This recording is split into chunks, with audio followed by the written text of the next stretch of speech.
గౌరవనీయులు పెద్దలు BRS party అధ్యక్షులు కేసీఆర్ గారి సూచన మేరకు మొన్న రాష్ట్ర ప్రభుత్వం ఏదైతే బలహీన వర్గాలను వంచిస్తూ వారి గొంతు కోస్తూ జనాభాలో బలహీన వర్గాల సంఖ్యను దాదాపు 5.5% తక్కువ చేసి చూపెట్టి మోసం చేయడమే కాకుండా ఇవాళ 42% రిజర్వేషన్ల పేరిట ఇచ్చిన వాగ్దానాన్ని తుంగలో దొక్కినందుకు పెద్దలకు మొన్న రాష్ట్ర శాసనసభలో మా పార్టీ తరఫున బలంగా నిరసన చెప్పినాం. అదేవిధంగా శాసన మండలిలో కూడా బలంగా నిరసన చెప్పి మీ ఈ కులగణన ఏదైతే ఉందో మీరిచ్చిన స్టేట్మెంట్ ఏదైతే ఉందో ఈరోజు ఆ కులగణన మీద ఇది పూర్తి తప్పుల తడక.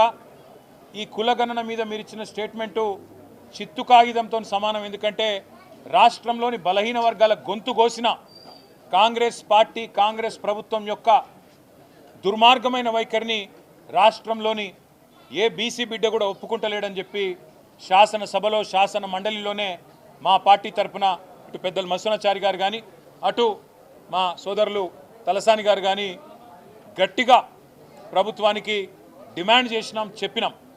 ఇది తప్పుల తడక, ఇది శుద్ధ తప్పు. మీరు చేసింది తగ్గించి చూపెట్టి కావాలని మీరు మరి బలహీన వర్గాలను చిన్నగా చేసి చూపెట్టే ప్రయత్నం చేస్తున్నారు అని చెప్పి నిరసించడమే కాకుండా మేము డిమాండ్ చేసినాం. ఒక 15 రోజుల నెల రోజుల శాస్త్రీయంగా మళ్ళీ రీసర్వే చేయండి. ఖచ్చితంగా ఇవాళ రాష్ట్రంలోని బలహీన వర్గాల బిడ్డలు ఆందోళనలో ఉన్నారు.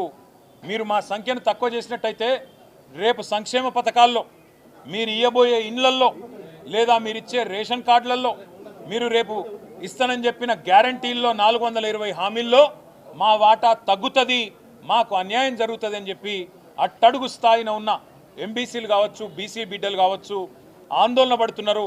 కాబట్టి వారి ఆందోళనను చేయడానికైనా సరే మీరు వెంటనే తిరిగి రీసర్వే మొదలుపెట్టండి అని ప్రభుత్వానికి కోరినాం. కానీ దున్నపోతు మీద వానబడ్డట్టు ప్రభుత్వం ఈరోజు వరకు స్పందించలేదు. స్పందించకపోగా ఇంకా సిగ్గు లేకుండా ఉల్టా చోర్ కొత్వాల్ కూడా అంటే అన్నట్టు అసలు ఆనాడు జరిగిన సమగ్ర కుటుంబ సర్వే మీదనే అనుమానాలు లేవనెత్తే విధంగా ఇవాళ కాంగ్రెస్ ప్రభుత్వంలోని కొంతమంది పెద్దలు సమగ్ర కుటుంబ సర్వేనే తప్పు అన్నట్టుగా మాట్లాడుతూ బీసీలను అవమానిస్తూ ఉన్నారు. అది మాత్రమే కాకుండా కామారెడ్డిలో ఆనాడు పెద్దలు కర్ణాటక ముఖ్యమంత్రి సిద్ధరామయ్య గారిని ఆహ్వానించి ముఖ్య అతిథిగా రాష్ట్రంలోని బలహీన వర్గాల ఓట్ల కోసం బీసీ డిక్లరేషన్ పేరిట ఆనాడు కాంగ్రెస్ పార్టీ పెద్ద ఎత్తున వాగ్దానాలు గుప్పించింది. 1 కాదు 2 కాదు 42% రిజర్వేషన్లు ఖచ్చితంగా స్థానిక సంస్థల్లో అమలు చేస్తామని చెప్పింది కాంగ్రెస్ ప్రభుత్వం కాంగ్రెస్ పార్టీ. అట్లాగే 42% రిజర్వేషన్లతో పాటు ఈ రాష్ట్రంలో రాబోయే 5 ఏళ్లలో 1,00,000 కోట్ల బడ్జెట్ పెడతాం బీసీలకు అని చెప్పింది Congress party. BC sub plan తీసుకొస్తాం అని చెప్పి సిద్ధరామయ్య గారు నోటెంబడ చెప్పింది కాంగ్రెస్ పార్టీ.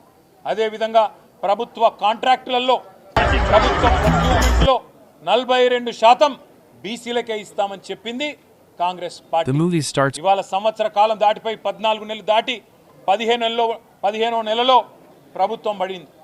మరి 15 నెలల్లో కనీసం 15 పైసలు కూడా మీరు చెప్పిన బీసీ డిక్లరేషన్ కోసం కేటాయించిన పాపాన పోలేదు. 16 కార్పొరేషన్లు కొత్తగా బీసీ కులాల కోసం ఏర్పాటు చేసి ఒక్కొక్క కార్పొరేషన్కు 50 కోట్ల బడ్జెటు అని డైలాగులు కొట్టిండ్రు. కానీ 50 పైసలు కూడా ఈ పోయిన ఆర్థిక సంవత్సరంలో ఖర్చు పెట్టిన పరిస్థితి లేదు. ఈ అన్ని విషయాలు ఇవాళ తెలంగాణ రాష్ట్రంలో ఉండే బలహీన వర్గాల ప్రజల ఆందోళనను దృష్టిలో పెట్టుకొని బీఆర్ఎస్ పార్టీ యొక్క బీసీ సెల్ అధ్యక్షులు పెద్దలు ముషీరాబాద్ ఎమ్మెల్యే ముఠా గోపాల్ గారి అధ్యక్షతన ఇవాళ ఒక విస్తృత స్థాయి సమావేశం జరిగింది. అందులో చాలా విషయాలు చర్చకు రావడం జరిగింది. ఇవాళ ప్రాథమికంగా అనుకున్నది ఏంటి అంటే ఈ సమావేశం ద్వారా రాష్ట్ర ప్రభుత్వాన్ని బీఆర్ఎస్ పార్టీ డిమాండ్ చేస్తున్నది, నువ్వు మొట్టమొదలు ఈ రాష్ట్రంలోని బీసీ ప్రజలను క్షమాపణ అడుగు రేవంత్ రెడ్డి గారు అని డిమాండ్ చేస్తూ ఉన్నాం. 5.5% జనాభా తగ్గించి దాదాపు 22 లక్షల మందిని ఉన్నవాళ్లను లేనట్టుగా చిత్రీకరించే దుర్మార్గం ఏదైతే రేవంత్ రెడ్డి చేసిండో దానికోసం వెంటనే ఈ రాష్ట్రంలోని బీసీలను రేవంత్ రెడ్డి క్షమాపణ కోరాలని చెప్పి మేము డిమాండ్ చేస్తూ ఉన్నాం. రెండవది, నీ కులగణన పూర్తి తప్పుల తడక, నీ పూర్తి అశాస్త్రీయం, అసంబద్ధం, అర్ధరహితం.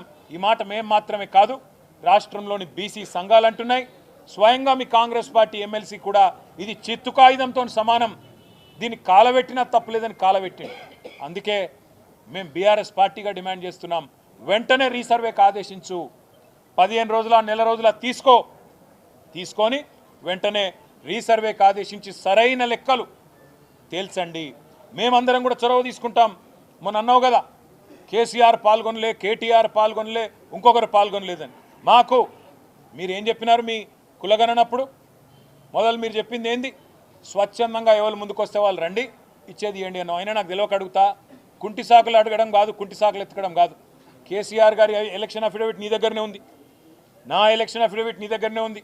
నువ్వు ఎవరో పేర్లు చెప్పినావో వాళ్ళందరి ఎలక్షన్ అఫిడవిట్లు నీ కాడనే ఉన్నాయి. అయినప్పటికీ నీకు అంత బాధ ఉంటే మళ్ళీ రీసర్వే పెట్టు. మేమందరం కూడా, ఎందుకంటే మా బీసీలకు అన్యాయం జరిగినప్పుడు మేము కూడా, ఎందుకంటే నీకు సాకులు వెతకడానికి అవకాశం ఇవ్వద్దు కాబట్టి అందరం పాల్గొంటాం, అందరం కూడా నువ్వు కోరిన అన్ని వివరాలు ఇస్తాం. కానీ బీసీలకు అన్యాయం చేసి తప్పించుకునే ప్రయత్నం ప్రభుత్వం చేయొద్దని చెప్పి మేము డిమాండ్ చేస్తున్నాం. రీసర్వేకి ఆదేశించడంతో పాటు 42% రిజర్వేషన్ అని చెప్పి బీసీ డిక్లరేషన్లో ఏ మాట అయితే చెప్పినవో ఆ మాట ఖచ్చితంగా నిలబెట్టుకోవాలి. మొన్న నువ్వు అసెంబ్లీ పిలిచినప్పుడు మేము అనుకున్నాం, చట్టబద్ధత కల్పిస్తావేమో, 42% రిజర్వేషన్ బిల్లు తెస్తావేమో అనుకున్నాం. నువ్వు బిల్లు తేలే, కేవలం సొల్లు మాత్రమే తెచ్చినావు. ఓ స్టేట్మెంట్ అని చెప్పి పట్టుకొచ్చినావు, ఏదో నిమిషం చదివినట్టు చేసినావు, అవతల పడ్డావు. అందుకే ఈ సొల్లు మాటలు కాదు, బిల్లు తీసుకురా, 42% రిజర్వేషన్ కల్పిస్తూ వెంటనే పెట్టు. నువ్వేమో చెప్తూ మా పార్టీ ఇస్తుంది 42% అన్నావు.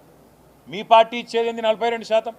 బీఆర్ఎస్ ఇదివరకు 50%కి మించి ఎన్నడో ఇచ్చింది బలహీన వర్గాలకు టికెట్లు, అదేవిధంగా మరి ప్రాతినిధ్యం స్థానిక సంస్థల్లో కానీ అసెంబ్లీ ఎన్నికల్లో, పార్లమెంట్ ఎన్నికల్లో అత్యధిక సీట్లు కేటాయించిందే కేసీఆర్ గారు, బీఆర్ఎస్ పార్టీ. మొన్న పార్లమెంట్ ఎన్నికల్లో 12 జనరల్ సీట్లుంటే ఎస్సీ ఎస్టీ కాకుండా ఈ రాష్ట్రంలో, అందులో 6 అంటే 50% బలహీన వర్గాలకు కేటాయించింది బీఆర్ఎస్ పార్టీ. అట్లే శాసనసభ ఎన్నికల్లో మీరు మోసం చేసినారు కాంగ్రెస్ పార్టీ వాళ్ళు.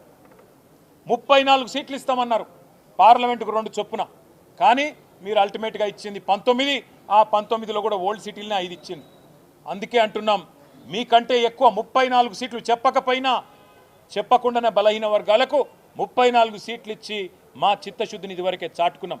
మాకు నీ సర్టిఫికెట్ అవసరం లేదు. కానీ ఈ రాష్ట్రంలోని బలహీన వర్గాల ప్రజల ఆందోళన, ఈ రాష్ట్రంలోని బలహీన వర్గాల ప్రజల ఆవేదన అర్థం చేసుకున్న పార్టీగా రేపటి నుంచి మండలాల వారీగా, నియోజకవర్గాల వారీగా, జిల్లా కేంద్రాల వారీగా మొదలు భావజాల వ్యాప్తిని, అంటే బీసీలకు జరుగుతున్న అన్యాయం మీద మా పార్టీ నాయకులు, ఇతర బీసీ సంక్షేమ సంఘాల నాయకులతో వెంటనే ప్రెస్ మీట్ల ద్వారా ప్రజలని జాగృతం చేసే ప్రయత్నం విస్తృతం చేస్తాం.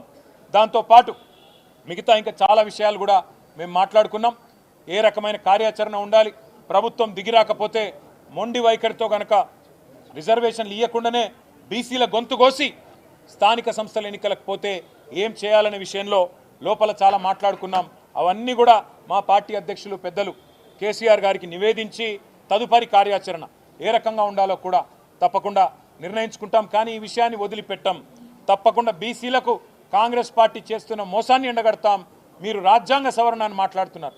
నిజంగా చెప్పాలంటే మోడీ గారు, రాహుల్ గాంధీ గారు ఇద్దరు కూర్చుంటే ఛాయ్ తాగే లోపల అయిపోతుంది రాజ్యాంగ సవరణ. ఇదివరకు చేయలేదా? ముల్కీ రూల్స్ని ఆనాడు సుప్రీంకోర్టు అప్హెల్డ్ చేస్తే అవును ఇది కరెక్టే అంటే ఆనాడు ఇదే కాంగ్రెస్ పార్టీ ఇందిరాగాంధీ గారి నాయకత్వంలో ఆనాడు ముల్కీ రూల్స్ను రద్దు చేస్తూ రాజ్యాంగ సవరణ చేయలేదా? మరి అలా బీసీలకు న్యాయం చేసే కాడ రాజ్యాంగ సవరణ చేయడానికి ఎందుకు మీకు ఇబ్బంది అవుతున్నదని మేము అడుగుతా ఉన్నాం. రేపటి నుంచి అందరినీ కూడా జాగృతం చేస్తూ మండలాల వారీగా, నియోజకవర్గాల వారీగా, జిల్లాల వారీగా మొదలు ప్రెస్ మీట్లతో మొదలు పెడతాం, చిన్న చిన్న సమావేశాలతో మొదలు పెడతాం.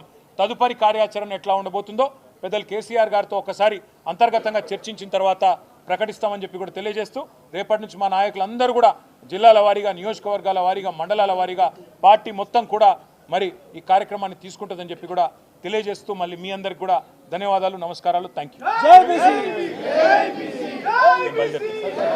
యూ